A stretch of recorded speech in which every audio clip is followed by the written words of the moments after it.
Episode की starting में हमें बताया जाता है साल 2125 में कई सालों के बाद बड़े बड़े टावर्स वो आसमान में अपीयर हुए और डिजास्टर के 4 गॉड्स जिनके पास बहुत ही ज्यादा पावर थी वो हमारे दुनिया में डिसेंडेड हुए। उनमें से हर एक ने अनगिनत मॉन्स्टर्स को हमारी धरती पर तबाही करने के लिए भेज दिया और इसी तरह उन्हें सेलेमिटस का टाइटल दिया ह्यूमैनिटी को प्रोटेक्ट करने के लिए और उनके अपने एग्जिस्टेंस के लिए। बचे हुए लोगों में से जो सबसे ज्यादा पावरफुल थे उन्हें अपोस्टल्स कहते हैं, वो एक जगह एक साथ हुए और उन 4 सेलिब्रिटीज से एक को घेर लिया। एंड हम देखते हैं कि यहाँ पे लाशें ही लाशें बिछी हुई होती है, जहाँ पे एक बंदा उस 4 सेलिब्रिटीज में से एक को मारते हुए कहता है आखिर हम लोग जीत गए। इतने सारे लोगों की जान गंवाने के बाद हमने आखिरकार 4 सेलिब्रिटीज में से एक को हरा दिया, आखिर हम लोग जीत ही गए। तभी अचानक से उससे पीछे से एक लड़की आती है और चिल्लाते हुए कह रही होती है येलिन तुम ये क्या कर रहे हो, और ये कहते हुए वो उसे केक मारती है, जो कि देखते ही हमारा मेन कैरेक्टर यानी कि येलिन उसका केक पकड़ते हुए उसे कह रहा होता है हमेशा किसी के चेहरे को टारगेट करना ये तुम्हारी सबसे बुरी आदत है, शायद तुम्हें इसके लिए डॉक्टर दिखाना चाहिए। और ये जो लड़की होती है ये मैंग मैंग होती है, जो कि उसे चिल्लाते हुए कह रही होती है मैंने तुम्हें कितनी बार कहा है कि बैटल के लिए जल्दीबाजी मत करना, लेकिन तुम मेरी सुनते कहाँ हो। तुम्हारा क्लास एक असैसियन है ना कि वॉरियर, तुम कोई वॉरियर नहीं हो।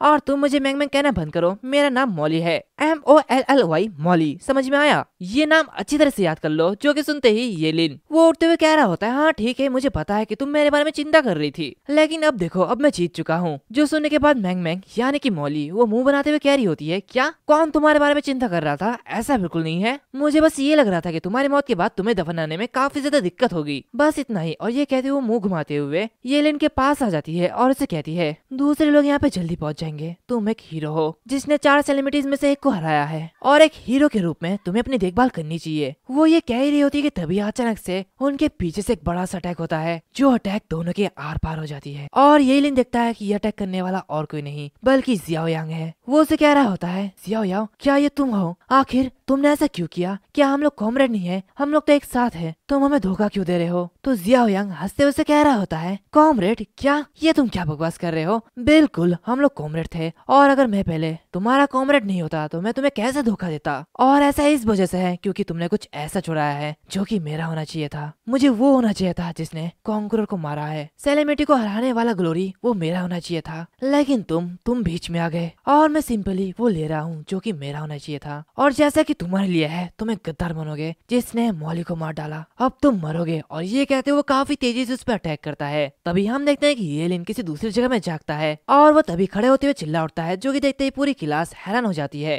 तभी वो डेट देखता है कि वो 2121 में आ गया है, जो कि 4 साल पहले की बात है। ये सब देखते ही वो अपने मन में कहता है क्या मैं 4 साल पहले आ गया? तभी उसकी टीचर चिल्लाते हुए कह रहे होते हैं येलिन ऐसा लगता है कि तुम्हें मेरी टावर स्टेयर की क्लास में कोई प्रॉब्लम है, मुझे लगता है कि तुम्हें पहले से सब कुछ पता है ना? तो मुझे बताओ। और ये जो बंदा होता है ये वांग फैन भी है, जो कि अभी भी सिंगल है, जो 40 साल का है, अनसोसाइबल है, इरिटेबल है और काफी ज्यादा पीटी है। और कहा जाता है कि इनके पास सिर्फ 3.2 पॉइंट की स्पिरिट एट्रीब्यूट है। और टीचर वांग फैंग भी चिल्लाते हुए येलिन से कह रहे होते हैं येलिन क्योंकि मेरे लेक्चर से तुम्हें प्रॉब्लम है तो यहाँ सबको बताओ कि टावर एरा में क्या क्या हुआ था। और ये कहते वो काफी तेजी से उसके ऊपर पेन दे मारते हैं, लेकिन येलिन उसे पकड़ लेता है और अपने में कहता है क्या 4 साल पहले? मुझे मत बताओ कि मैं सच में 4 साल पहले वापस आ गया हूँ, अगर ऐसा ही है तो ठीक है मैं सब कुछ बताता हूँ। और ये कहते हैं वो अपने पेन आगे करते हुए कह रहा होता है 2111 के 11 नवंबर के दिन 4 मिस्टीरियस टावर कहीं से अपीयर हुए थे और उसके बाद लाल रंग की बारिश ने पूरे पृथ्वी के 3/4 हिस्से को अपने आगोश में ले लिया। बारिश की बूंदों ने जहाँ भी छुआ वो बंजर जमीन में बदल गया और ये किसी भी ऑर्गेनिज्म के लिए पूरी तरीके से अनहैबिटेबल बन गया। और उसी टाइम पृथ्वी के चारों ओर घूमने वाले सैटेलाइट और दूसरे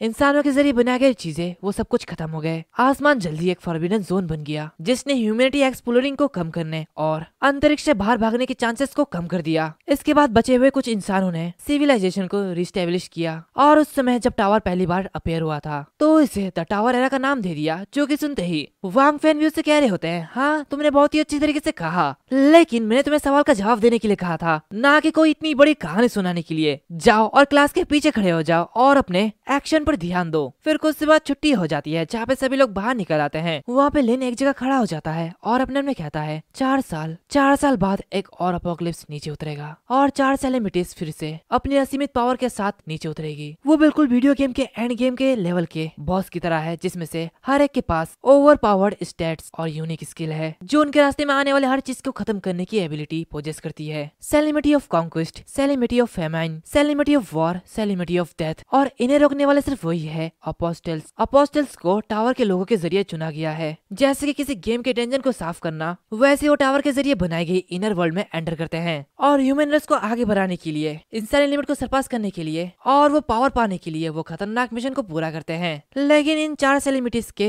असीमित पावर को देखने बाद कई सारे अपोस्टल्स वो इंसान को धोखा दे देते हैं और सेलिमिटीज के सामने सरेंडर करते हैं और उनके मिनियंस बन जाते हैं। तभी उसके सामने एक बंदा आता है और उससे कह रहा होता है, हे तुम छोटे से लिन, आखिर तुम आज किसके बारे में बात कर रहे थे? ये कहते वो उसके सर के ऊपर एक कॉपी रखता है और उससे कहता है, हम लोग सबसे अच्छे दोस्त हैं, है ना? तो इसलिए मैं आज हिस्ट्री होमवर्क को तुम्हारे ऊपर छोड़ता हूँ। वैसे भी बेस्ट फ्रेंड एक दूसरे की मदद करते हैं, है ना? तो इसीलिए तुम्हें मेरी मदद करने की जरूरत है। और ये कहते हैं वो उसे वो बुक दे देता है। लेकिन उस बंदे का चेहरा लिन को याद होता है और ये और कोई नहीं बल्कि जियाओ यांग होता है। जियाओ यांग आगे बढ़ते हुए कह रहा होता है, जल्दी से कर देना, ठीक है? कल सुबह ये चेक होना चाहिए, तो इसलिए मुझे आज रात तक ये पूरा करने की जरूरत है, लेकिन मैं तो नहीं कर पाऊंगा, तो इसलिए तुम कर देना। जो कि देखते ही लिन अपने मन में कहता है, ये कचरे का पीस, इसे फिर से देख के मुझे उल्टी करने का मन करता है। मुझे लगता है कि मैं अभी इसे मार दूं, तभी बिजली भी कड़कती है। और लिन उसे कहता है, कल तुम कल देखने के लिए जिंदा ही नहीं रहोगे। और फिर कुछ समय बाद हमें जियाओ रेजिडेंस का सीन दिखाया जाता है, जहाँ पे हम देखते हैं कि जियाओ यांग वो प्रैक्टिस कर रहा होता है। वो पंचिंग बैग में पंच मार रहा होता है और कहता है 200 kg, 190 kg, 195 kg। वाह, मैं तो सच में एक जीनियस हूँ। मुझे यकीन है कि टीचर माँ भी मेरे इस पंच का सामना नहीं कर पाएंगी। आखिर मैं जीनियस जो हूँ। तभी वो जो लाइट होती है वो बंद हो जाती है। जो कि देखते ही वो काफी घबरा जाता है और कहता है, क्या आखिर ये क्या चल रहा है? यहाँ पे अचानक अंधेरा क्यों हो गया है? इस टाइम पे ऐसा तो नहीं होना चाहिए, कहीं कुछ गड़बड़ तो नहीं है। तभी उसके सामने एक सिस्टम नोटिफिकेशन आता है, जो कि देखते ही वो काफी हैरान होता है और कहता है, क्या आखिर ये क्या है? और वो सिस्टम उससे कह रहा होता है, क्या तुम गॉड के एग्जिस्ट पे बिलीव करते हो, यस या फिर नो? जो कि देखते ही वो कहता है, क्या आखिर ये क्या है? तभी अचानक हेलेन उसका गला काटते हुए कहता है, ये तुम्हारे डेथ का नोटिस है, आज तुम मरने वाले हो और तुम कल का सुबह भी नहीं देख पाओगे। जो कि देखते ही जियाओ यांग वो कहता है, क्या तुम कमीने, आखिर तुमने ऐसा क्यों किया? तुम मेरे साथ ऐसा क्यों कर रहे हो? तो लिनो काफी गुस्से से कह रहा होता है, क्या आखिर तुम मुझसे ये क्यों पूछ रहे हो? मुझे भी तो तुमसे यही पूछना चाहिए था। लेकिन फिर तुम्हें लगता है कि तुमने जो मेरे साथ किया उसके बाद मैं तुम्हें छोड़ दूंगा? ऐसा बिल्कुल भी नहीं होने वाला। मैं कोई पुजारी नहीं हूँ जो कि तुम्हें छोड़ दे। जो मेरे साथ बुरा करेगा मैं उसके ऊपर हाथ उठाऊंगा, मैं उसे ऐसे नहीं जाने दूंगा। तभी इसके सिस्टम में एक नोटिफिकेशन आता है, जहाँ पे उसे बताया जाता है कि उसने इसी अपोस्टल ट्रेनी को मार डाला है। जो कि देखते ही वो कह रहा होता है, अच्छा क्या ये मर गया? मैंने कभी भी उम्मीद नहीं की थी कि तुम इतनी आसानी से मर जाओगे, लेकिन कोई बात नहीं, तुम्हें मर जाना ही चाहिए। एंड इसी के साथ साथ ये एपिसोड यहीं पर ही खत्म होता है। और गाइस, तुम्हें ये न्यू सीरीज कैसी लगी? अगर अच्छी लगी हो तो प्लीज लाइक करना, शेयर करना, सब्सक्राइब करना मत भूलना और कमेंट सेक्शन में बता देना कि ये सीरीज आगे कंटिन्यू करना चाहिए या फिर नहीं। वैसे आज शायद 2 एपिसोड आ जाती, लेकिन मेरे को कल का वीडियो फिर से दोबारा बनाना पड़ा, तो इसलिए आज न्यू वीडियो नहीं आ पाई। सो कल 3 वीडियो के लिए इंतजार करना। मिलते हैं अगले एपिसोड में, तब तक के लिए बाय बाय।